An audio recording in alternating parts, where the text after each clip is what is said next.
সুরজিতের গান, গল্প ও কবিতার আসরে সকলকে স্বাগত।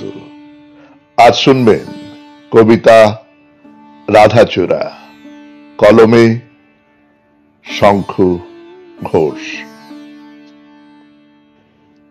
মালি বলেছিল, সেই মতো টবে লাগিয়েছি রাধাচূড়া।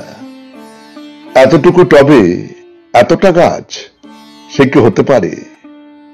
মালি বলে, হতে পারে যদি ঠিক জানো কিভাবে বানায় গাছপালা।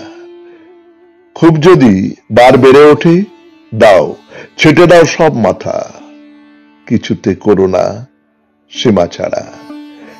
থেকে যাবে ঠিক ঠান্ডা চুপ, ঘরেরও দিব্যি শোভা হবে, লোকেও বলবে রাধাচূড়া।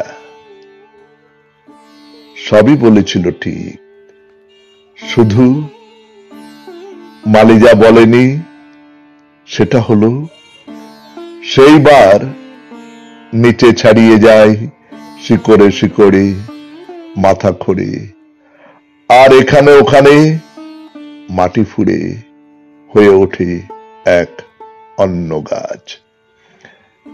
এমনকি সেই মরশুমি টব ইতস্ততের চোরা চাপি বড় মাথা ছেড়ে খুদে মাথায় কাতারে কাতারে ঝেপে আসায় ফেটে যেতে পারে হঠাৎ যে। সে কথা কি মালি বলেছিল? মালি তা বলেনি রাধাচূড়া।